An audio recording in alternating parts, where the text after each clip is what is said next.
Hello, good morning, students. Welcome to Scala English School online program. We have up till now we have studied about what is meant by VAT, what is meant by GST, how the price is related to buying and selling, that is profit loss, then profit percentage, loss percentage. Again, finding the increase or decrease percent means percentage, how to take out the percentage of the given value. Now we are going to study about the simple interest or compound interest. First of all, I would like to ask you something, that is, have you visited any bank, या आपके mummy या पापा ने आपके नाम पे कुछ bank में पैसे रखे होंगे. तो first you why we are going to keep the money in the bank. तो जो अभी मम्मी या पापा के सेव होते मनी, जो भी वो कमाते हैं, उसमें से जो बचते हैं पैसे, तो वो जो बचे हुए पैसे हैं वो ऐसे ही खर्च हो जाते हैं. तो वो पैसे खर्च न हो और हमारे फ्यूचर के लिए काम आए, इसके लिए हमारे पापा क्या करते हैं, बैंक में जो पैसे है वो हमें बैंक में, हमारे लिए ये बहुत बड़ी फैसिलिटी दी गए, गवर्नमेंट में दी है कि ये जो पैसे है वो हमारे जो मेहनत की कमाई है वो हम क्या करते हैं, बैंक में सेफ़ रखते हैं. तो बैंक में क्यों रखना है, because it is very safe. Okay, तो उससे वो क्या चोरी हो नहीं सकते. लेकिन अभी आपने घर पे रखे वो पैसे और अगर चोरी हो गए तो एक साथ सभी हमारी जो भी कमाई है पूरे साल की वो सब एक साथ चली जाएगी. तो इसीलिए ये बैंक फैसिलिटी दी हमें, हमारे पास है, गवर्नमेंट ने दी गई कि आपके जो पैसे हैं वो कमाई के या आपके हार्डवर्क के, वो सब पैसे हमें क्या करना है, कहाँ तो जमा करके रखना है. तो ये जो है वो जमा करने के लिए बैंक होती है. तो अगर आप सिर्फ ऐसे ही जमा करते जाओगे तो वो उसका यूज़ जो है वो लेकिन बैंक भी ऐसे ही थोड़ी रखेगी क्या, वो भी कुछ तो रिस्क लेती है ना. आपके पैसे वो जमा करके रखती है तो वो रिस्क लेती है. तो वहाँ पे दो ये रहते हैं, पैसे डिपॉजिट करना और पैसे लोन यानी उधार लेना. तो आप बैंक में से उधार ले सकते हो. तो जो लोग उधार लेते हैं तो वो बैंक क्या खुद के पॉकेट में से थोड़ी देती है, नहीं. जो पैसे जो लोग जमा करते हैं बैंक में, वही पैसे का यूज़ वो क्या करती है, लोन देने में करती है. यानी जिसको उधार चाहिए वो, यानी जो साइकिल करती है, वो जो पैसे सेफ के लिए रखना चाहते हैं वही पैसे वो क्या करती है, बैंक जिसको पैसे की ज़रूरत है उनको देती है वही पैसे. तो वो पैसे देना या वहाँ पे रखना, तो जो बैंक में रखते हैं उनके लिए बैंक क्या करती है, उसके ऊपर आप अगर एक साल तक समझो 2000 रुपीज़ रखना चाहते हो तो 2000, एक साल के बाद आपको 2000 ही मिलेंगे का, फिर क्या फ़ायदा है ना बैंक में रख के. तो अगर आपने बैंक फैसिलिटी क्या देती है हमें, कि अगर आपने 2000 रुपये बैंक में रखे तो उसके ऊपर आपको, वो डिपॉज़िट के ऊपर आपको एक इंटरेस्ट मिलेगा. इंटरेस्ट मिलेगा यानी वो 5% होता है, 6% होता है, 8% होता है, कौन सा भी होता है. तो जो परसेंट होता है उतना परसेंट आपको ज़्यादा मिलेगा. यानी अगर मैंने 2000 रुपये रखे हैं और उसके ऊपर अगर मुझे 6% का ये मिलता है इंटरेस्ट यानी ब्याज, उसे बोलते हैं ब्याज हिंदी में. ओके, तो ये जो ब्याज है वो क्या होता है, 2000 में ऐड होके उसकी फाइनल अमाउंट जो मुझे मिलेगी एक साल बाद वो और ज़्यादा मिलेगी, क्योंकि मैंने मेरे पैसे बैंक को यूज़ करने के लिए दिए हैं. मैंने ऐसे ही रखे हैं क्या, बैंक भी उसका यूज़ कर रही है. हाँ, अभी बैंक क्या करेगी, मुझे एक्स्ट्रा पैसे देगी, लेकिन अभी जो लोन लेने वाले हैं जिसके लिए हमारा पैसा वो देने वाली है, उसके पास से भी वो क्या करेगी, परसेंटेज इंटरेस्ट लेगी. ओके, तो क्या करेगी, सेम इंटरेस्ट जो है या ज़्यादा इंटरेस्ट उनके पास से लेगी और हमें भी 1% का मुनाफा देगी. समझ में आ गया कैसे करते हैं बैंक में. यानी समझो अगर मैंने 2 रुपीज़ रखे, एक साल बाद मुझे बैंक क्या देगी, उसके 2 रुपये के बजाय 2 रुपये जो है वो बैंक खुद यूज़ करने वाली है खुद के लिए. तो वो क्या करेगी, 2 रुपये के बजाय वो आपको बोलेगी मैं आपको क्या करूँगी, 2 रुपये के 5 रुपये दूँगी. तो आप खुशी खुशी दोगे ना बैंक में रखने के लिए, और वो भी सेफ़ रहेंगे, कहाँ पे भी नहीं जाएंगे, चोरी नहीं होंगे। तो 2 रुपीज़ के मुझे 5 रुपये 1 साल बाद कुछ भी बिना किए मिलेंगे। और बैंक क्या करेगी, ये जो 2 रुपये मैंने दिए हैं वो दूसरे लोगों को यूज़ करने के लिए देंगी। तो 2 रुपये यूज़ करने के लिए देगी, लेकिन उसके पास से भी वो 1 साल के लिए 2 रुपये अगर यूज़ कर रहा है तो उसके बदले वो क्या करेगी, 1 या 2 रुपये उनके पास से लेगी। यानी कितने हो गए, 2 के 4 रुपये उसके पास हो गए ना। बैंक में से मेरे पास से 2 रुपये लिए, और जो मुझे है वो उसके ऊपर मुझे वो 3 रुपये देने वाली है, समझो। और वहाँ के जो सामने वाला है जिसको वो यूज़ करने देने वाली है 2 रुपये, उसके पास से वो 4 रुपये लेगी, कर रहा है इसलिए 1 साल के लिए। ऐसा जो है वो बैंक करती है, ये होता है बैंक का काम। अभी मैं आपको बताती हूँ कि what are the terms used in the bank. Compound interest होता है, एक सिंपल इंटरेस्ट होता है। उसके बाद फिक्स डिपॉजिट, ये एक वर्ड होता है। फिक्स डिपॉजिट यानी कुछ समय के लिए, यानी एक कैसे भी होता है, 30 डेज़ के लिए होता है, 47 डेज़ होता है, तो अलग अलग डेज़ होते हैं। इतने दिन के लिए आपको वो जो अमाउंट होती है वो फिक्स रखनी है, उतनी अमाउंट आपको फिक्स रखनी होती है बैंक में। ओके, यानी अगर 2,000 रखे कितने, 1 साल तक या 5 साल तक, तो मैं बीच में निकाल नहीं सकती हूँ वो पैसे। ओके, वहाँ पे ही फिक्स रहेंगे, उसके ऊपर आपको पैसे मिलेंगे। पर एनम, ये वर्ड जो है एनम, इसका मतलब है ईयर, यानी हर साल। पर ईयर यानी हर साल। These are the words to be use. FD यानी फिक्स डिपॉजिट, पर एनम यानी पर ईयर। तो ऐसे अलग अलग जो वर्ड्स होते हैं, एस आई यानी सिंपल इंटरेस्ट, सी आई यानी कंपाउंड इंटरेस्ट होता है। तो ये जो है ये अलग अलग वर्ड्स जो बैंकिंग के लिए यूज़ होते हैं। आप एक बार बैंक विज़िट करो, आपके पैसे भरो, now you are a grown up child, तो वहाँ पे जाके आप देखो कैसा उनका काम होता है। बैंक में से पैसे निकालने हो तो कैसे निकालना है, भरना है तो कैसे भरना है, कितने दिन के लिए भरेंगे। अगर इनका भी एक पॉलिसी रहती है कि आप जितने ज़्यादा दिन रखोगे उतना इंटरेस्ट आपको ज़्यादा मिलेगा, जितने ज़्यादा पैसे रखोगे उतना इंटरेस्ट आपको ज़्यादा मिलेगा। तो ये पॉलिसी, अलग अलग पॉलिसीज़ होते हैं, हर एक बैंक के अलग पॉलिसी होते हैं। Okay, so like this now we are going to study about the compound interest and simple interest.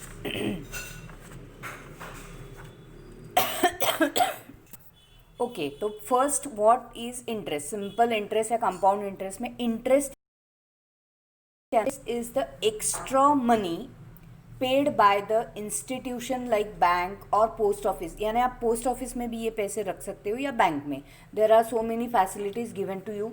तो बैंक या पोस्ट ऑफिस में आप पैसे रखते हो, उसके लिए आपको ज़्यादा पैसे मिलेंगे बैंक की तरफ से ऑन मनी डिपॉजिटेड और केप्ट। डिपॉजिट यानी क्या, केप्ट, डिपॉजिट करना यानी रखना।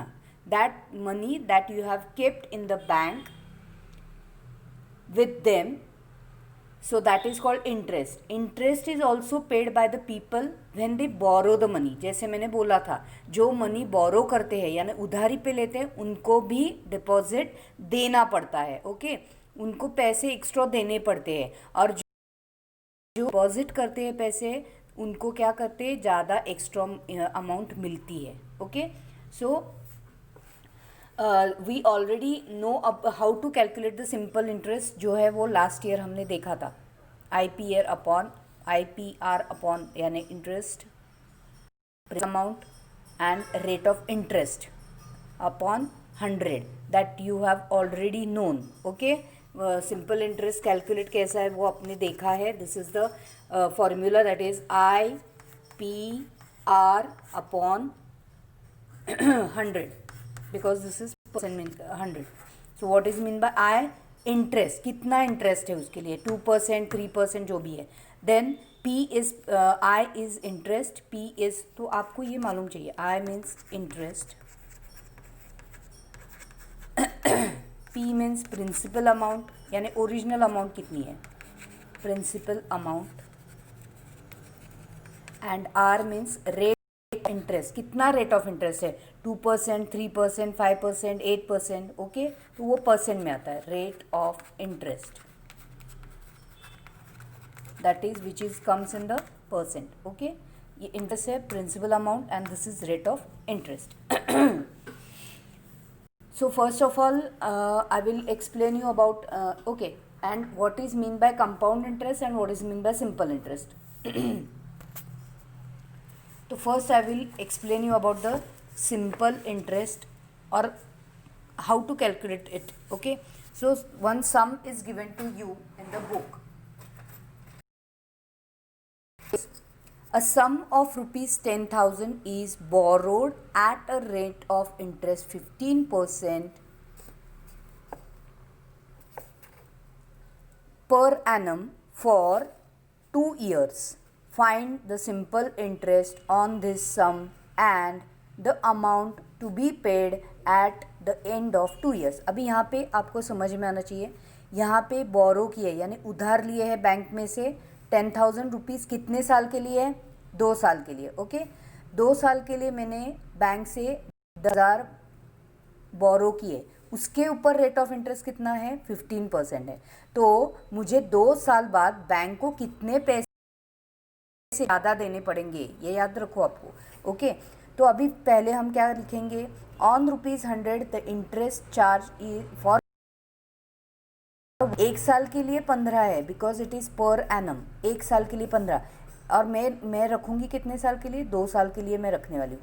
सो on 10,000 rupees the interest charge is equal to, that is simple interest is equal to 15/100 divide multiply by 10,000, because your जो रेट मेन मनी है बोरो कर कितने करने वाले हैं? 10,000.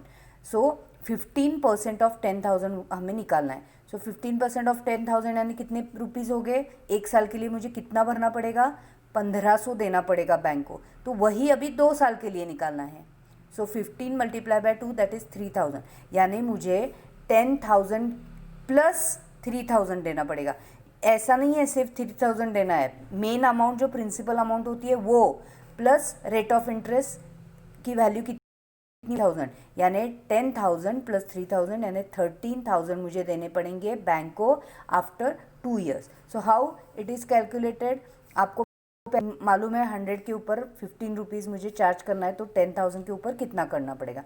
सो 15% of 10,000 is 15 divide by 100 multiply by 10,000 it is 1,500. तो 1 साल के लिए 1,500 है, तो 2 साल के लिए कितना? So 1,500 multiply by 2 is 3,000. अभी principal amount plus interest is 10,000 plus 3,000, 13,000 I have to pay to bank after 2 years. Okay, so this is how you have to calculate. अभी कंपाउंड इंटरेस्ट जो है वो कैसे कैलकुलेट करना है? Just one correction, that is this should be TRP, that is I interest rate of interest, principal amount, that principal amount, rate of interest is R, and number of years that is N. तो ये जो नाम है वो अलग अलग हो सकते हैं. PNR/100 भी हो सकता है, या वहाँ पे दिया जाएगा PRT भी आएगा. यहाँ पे N जो है वो नंबर ऑफ ईयर्स होता है, दैट इज टाइम कितने साल के लिए. तो ये जो है ये करेक्शन करो कि PRN/100, this formula of simple interest is PRN/100, जहाँ पे P is a principal amount, R is rate of interest and N is number of years, और T यहाँ पे T भी होता है, T यानी टाइम. ओके, तो like this you can write this formula as given here. Next जो है कंपाउंड इंटरेस्ट के बारे में मैंने बोला, तो यहाँ पे एक एग्जाम्पल है दिया गया. I will read for you. A sum of 20,000 rupees is borrowed by Hina for 2 years at an interest of 8% compound annually. Find the compound interest, that is CI, and the amount she has to pay at the end of 2 years. अभी compound interest find out करना है, तो ये कैसे करना है? Okay, so first Aslam asked the teacher whether this means that they should find the interest per year. The teacher said yes. यानी पहले 1 साल के लिए हमें इंटरेस्ट फाइंड आउट करना है, and asked him to use the following steps. So first पहला simple interest निकालना है. Find the simple interest, that is SI for 1 year, 1 साल के लिए करना है. लेट द प्रिंसिपल फॉर तो इसके लिए हमें क्या क्या पहले मालूम चाहिए, PRN या PRT। So P is principal amount that is 20,000, कितना लिया उधार उन्होंने 20,000। Then R rate of interest कितना है 8 है, और नंबर ऑफ ईयर्स कितने हैं 2 ईयर्स है, डिवाइड बाय 100। सो वो आपको लिखना है 20,000 मल्टीप्लाई बाय 8 मल्टीप्लाई बाय 2। ये आप एक साथ निकाल सकते हो एक्चुअली, ओके लेकिन उन्होंने क्या किया है, एक साल का पहला दिया है, इसीलिए 20,000 multiply bye 8 divide by 100, that answer is 1,600। यानी एक साल के लिए उनको कितना भरना पड़ेगा 1,600। Second step is find the amount which will be paid और received. The this becomes the principal for the next year. Next year आपको कितना भरना पड़ेगा, amount at the end of first year is P1 plus SI, that is 20,000 plus 1,600. So this will be amount in the second year. तो 20,000 plus और वो है 20,000, उसके ऊपर इंटरेस्ट 8% लगाने के बाद हमें एक साल के लिए 1,600 है। तो टोटल एक साल के लिए कितना 21,600। ऐसा ही मुझे 2 साल के निकालना है, okay. So what will be the again SI2 is equal to SI at 8% per annum for second year जो है। हाँ तो अभी यहाँ पे क्योंकि हमारा टोटल अमाउंट जो है पहले साल के लिए मुझे इतना भरा, अमाउंट के ऊपर अगेन 8% बैठेगा ना कि 20,000। यानी यहाँ पे अभी हमारा जो हम सिंपल इंटरेस्ट सेकेंड ईयर के निकालने वाले हैं उसके लिए प्रिंसिपल अमाउंट ये हो जाएगा, okay. This is your P2 that is principal amount. इसके ऊपर हमें वापस 8% टैक्स पड़ने वाला है। तो यहाँ पे क्या करना है, for the second year it is 21,600 multiply by 8 divide by 100, तो उसका हो गया 1,728। तो ये जो है ये सेकेंड ईयर के लिए अमाउंट है, और ये एक साल के लिए पहले फर्स्ट ईयर के लिए ये है, और सेकेंड ईयर के लिए 1,728। अभी आपको क्या करना है, amount at the end of P2 plus SI2 that is 21,600 plus 1,728 that is 23,320 ये भरने पड़ेंगे। सो टोटल इंटरेस्ट गिवन, तो अभी हमने टोटल इंटरेस्ट कितना दिया पहले साल में 1,600 और 2,728, तो टोटल इंटरेस्ट हमने कितने दिया 3,328, जो कि हम पूरा मिला के यहाँ पे 23,328 हम बैंक को देने वाले हैं, okay. So this is how you have to, this is called a compound interest. Compound interest यानी क्या, पहला जो इंटरेस्ट फर्स्ट ईयर का है उसकी जो अमाउंट है वो होगी principal amount of the second year, उसके ऊपर वापस 8% निकालना है। तो ये जो है यहाँ पे आपको गलती हो सकती है कि ये जो 20,000 है उसके ही 2 साल के नहीं करने हैं, वो हम डिपॉजिट के लिए करते हैं बैंक में, जो हम डिपॉजिट रखते हैं उसके लिए, लेकिन ये यहाँ पे चेंज हो जाएगा। यहाँ पे 21,600 के ऊपर दूसरा और एक interest, this is called compound interest, यानी एक के ऊपर दूसरा इंटरेस्ट बैठ जाएगा, this is called compound interest, okay. Have you understood? So whether the amount would be different for simple interest, teacher told her to find the interest for 2 years and see। अभी यहाँ पे हमने 2 साल के लिए एकदम से निकाला simple interest, okay. Simple interest का हमारा क्या है, PNR upon 100, principal amount 20,000 multiply by rate of interest 8 multiply by time या number of years 2 divide by 100। तो ये कितना हो गया 3,200, और यहाँ पे कितना आ गया है 3,228। मीन्स ये सिंपल इंटरेस्ट नहीं निकालना है 2 साल के लिए, सिर्फ 1 साल के लिए सिंपल इंटरेस्ट निकालना होता है। अगर 2 साल 3 साल का होता है तो okay. Have you understood where the compound interest we have to find out? So Rita said when compound interest was used Hina would pay rupees 128 more. So let us look at the difference between the simple interest and compound interest. First of all, first year जो है उन्होंने पूछा है principal interest कितना था eight 10%। 10% पे simple interest कैसे हम निकालते हैं 100 + 10, 10 रुपये ज़्यादा हो जाएंगे ना, 100 के ऊपर 10 रुपये यानी 110 हो गया, ओके। कैसे होगा 100 + 10, ये फर्स्ट ईयर के लिए दोनों का सेम होगा, लेकिन अभी सेकेंड ईयर के लिए प्रिंसिपल इंटरेस्ट 10% है, ईयर एंड अमाउंट 100 110 प्लस 10, ऊपर के प्लस 10 हो गए इसीलिए 120। यहाँ पे क्या होगा देखो, 110 प्लस इसके ऊपर के ऊपर ये 110 है, तो ये 110 के ऊपर 100% यानी 11 होता है। ओके, 110 रुपये जो है 100 के ऊपर 10 है, तो 110 के ऊपर कितने हो जाएंगे, 11 हो जाएंगे, इसीलिए 110 प्लस 11 कितने हो गए, 120। That is the difference between this simple interest and this is the compound interest. यहाँ पे देखो 10 ईयर में कितना होगा, 100 प्लस 10 दैट इज 110 हो गया, 110 के ऊपर ये 10 और ये 10 यानी 20 हो गए, तो 130 हो गए। नेक्स्ट कंपाउंड इंटरेस्ट में क्या होगा, ये जो हमारी प्रिंसिपल अमाउंट है वो चेंज होगी, वो होगी 121।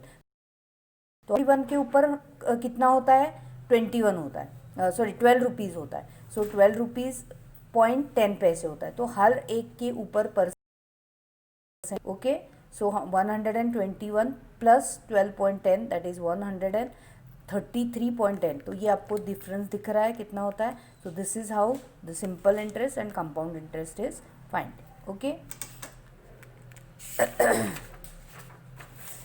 So this simple interest deducting a formula for compound interest को हम जब डिडक्ट करते हैं मनी, तो वो कैसे करना है वो आपको पहले थोड़ा सा ये कॉम्प्लिकेटेड लगेगा, लेकिन जब आप समझ के लोगे तो that won't be difficult. Okay, तो यहाँ पे भी एक एग्जांपल दिया है that.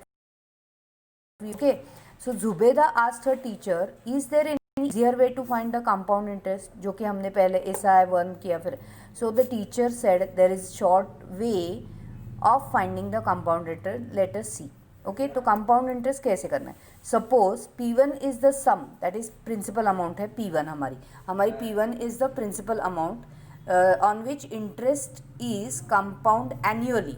The interest is compounded, ये डबल होते जाता है annually at the rate of percent, कितना हुआ R%। ओके, पर एनम, एक साल के लिए R%। So let P1 is equal to ₹5,000, R is equal to 5। Then by the steps mentioned above, ये जो दो अलग अलग मेथड दिए, कौन से भी एक मेथड से हम कर सकते हैं। फर्स्ट हम क्या करेंगे, SI1 निकालेंगे, दैट इज एक साल by 5 multiply by 1 is divide by, so that will be, तो अमाउंट की टोटल अमाउंट कितनी हो गई, 5,000 के ऊपर ये अमाउंट जो है वो। ओके, सो 5,000 जो है वो, ये अभी ये प्रोसीजर है, 5,000 प्लस ये वापस लिखना है SI। Okay, amount is equal to principal amount plus SI। तो principal amount is 5,000 plus SI, ये जो है पूरा वो लिखना है, that is multiply by 5 multiply by 1/100। अभी ये 5,000 दोनों में कॉमन है, इसलिए 5,000 को बाहर 1, सो 1 ब्रैकेट में आ जाएगा 1 प्लस 5/100, क्योंकि ये 5,000 ये 5 जो है उसके बजाय आ गया 1 नंबर, तो 5 मल्टीप्लाई जो है 5 multiply by 1 multiply by 1 is 5। सो 1 ये हो गया 1, क्योंकि ये 5,000 के बजाय 1 आ गया, 1 plus 5/100 is equal to principal amount हो गई। ओके, नाउ अभी SI2 निकालेंगे। SI2 क्या होगा, 5,000 multiply by 1 plus 5/100 multiply by 5 multiply by 1/100, क्योंकि 5 मल्टीप्लाई बाय 5 ऐड करने हैं। ओके, 5% जो है रेट ऑफ इंटरेस्ट 5, वो आपको वापस उसमें मल्टीप्लाई करना पड़ेगा।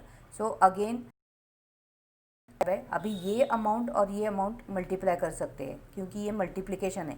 ओके, ब्रैकेट वाला नंबर वैसे का वैसा रहेगा, लेकिन ये जो 2 नंबर है वो हम मल्टीप्लाई कर सकते हैं। So 5,000 multiply by 5 divide by 100 is equal to 1 plus 5/100। अभी ये 1 प्लस 5/100 है, उसको हम क्या करेंगे, इक्विवेलेंट फ्रैक्शन में कन्वर्ट कर सकते हैं या अलग प्रोसीजर से करेंगे। अभी यहाँ पे A2 जो है, हाँ अभी ये SI2 हो गया और ये SI1। अभी A2 क्या होगा, 5,000 इन द ब्रैकेट 1 प्लस 5/100 प्लस ये, क्योंकि ये अमाउंट जो है वो पहले लिखी, इसकी पहली A1 प्लस SI2, तो A1 ये हो गया प्लस SI2 ये हो गया। तो यहाँ पे आप देख सकते हो this is your principal amount second जो अमाउंट निकाली, सो P2 ये A2 जो है is equal to P2 plus rate of interest that is SI2. Okay, SI2 this is P2 plus SI2. तो P2 हमने कितना निकाला है 5000 ब्रैकेट 1 प्लस 5/100 प्लस SI2 कितना है ये पूरा लिखना है 5000 multiply by 5 divide by 100 in the bracket 1 plus. अभी वापस ये दोनों में ये दो कॉमन है, समझ में आ गया. ये जो नंबर है 1 प्लस 5/100 ये कॉमन हो गया, उसको वापस हमने बाजू में रखा. अभी ये रह गया क्या है इसमें से, ये अगर मैंने निकाल दिया तो बचा क्या 5000 प्लस अभी इसमें क्या बचा है 500 प्लस मल्टीप्लाई बाय 5/100 ये बच गया. ओके, तो इसका क्या किया 1 plus 5000 in the bracket 1 plus 5/100 bracket 1 plus 5/100. Okay, is equal to 5000 1 plus 5/100 square, ये दो बार आ गया यानी स्क्वायर हो गया, इज इक्वल टू P3. तो ये हमारा हो गया P3 that is third principal amount. Now यहाँ पे ये जो प्रोसीजर है ये एक प्रोसीजर दी है. अभी यहाँ पे दूसरी प्रोसीजर क्या दिया है SI1 हम निकालेंगे P1 plus R multiply by I PR 100 that is A1 कितनी हो गई P1 plus SI1 P1 plus P1 R upon 100. P1 so is equal to P1 दोनों में कॉमन है, P1 को बाहर निकालेंगे, P1 जो है वो बाहर निकालेंगे दोनों में. P1 यहाँ पे P1 है यहाँ पे P1, तो ये बाहर निकाला, P1 की जगह आ गया 1 प्लस ये P1 गया R अपॉन 100 बच गया. So P1 in the bracket 1 plus R upon 100 is your P2. Now SI2 is equal to P R multiply by 1. तो P2 कितना हो गया ये P2 हमारा P1 in the bracket 1 plus R upon 100 multiply by R upon 100, क्योंकि ये जो है ये अपना लिखना है R अपॉन 100 जो बचा है वो लिखना है R अपॉन 100. नाउ ये मल्टीप्लिकेशन हम करेंगे. अभी ये P1 और R अपॉन 100 की मल्टीप्लिकेशन की P1 R upon 100 1 plus R upon 100. So A2 is equal to P2 plus SI2. अभी P2 कितना हुआ ये P2 है हमारा जो हमने लिखा, SI2 कितना हो गया ये SI2 है जो हमने लिखा. नाउ 1 प्लस R अपॉन 100, क्योंकि ये P1 और ये पूरा का पूरा सेम है, तो ये P1 जो है वो कॉमन है दोनों में, 1 प्लस R अपॉन 100 ये भी कॉमन है, तो ये पूरा जो है वो हमने बाहर निकाला. सो P1 1 बाहर निकाला ब्रैकेट में, इसके बजाय क्या हुआ 1 प्लस यहाँ पे क्या बच गया है R अपॉन 100, क्योंकि ये और ये कॉमन है जो हमने बाहर निकाला है, इसके लिए बच गया क्या R अपॉन 100. सो 1 प्लस R अपॉन 100. अभी 1 plus R upon 100 1 plus R upon 100 दो बार आया, इसलिए हमने स्क्वायर किया. 2 टाइम्स नहीं लिखना है, उसका स्क्वायर लिखना है. So P1 1 plus R100 square is equal to P3. तो ये हो गया हमारा फॉर्मूला. तो ये डायरेक्टली हम फॉर्मूला पे इम्प्लीमेंट कर further in this way the amount at the end of AN is equal to P1 1 plus R upon 100 raise to N. N क्या है it is number of years. Okay, तो ये हमारा formula हो गया A1 के लिए, AN के लिए. और we can say A is equal to P in the bracket 1 plus R upon 100 N. So this is your formula compound interest. Okay, so this is how you can directly find out the compound interest. Now I will explain you in the next session remaining.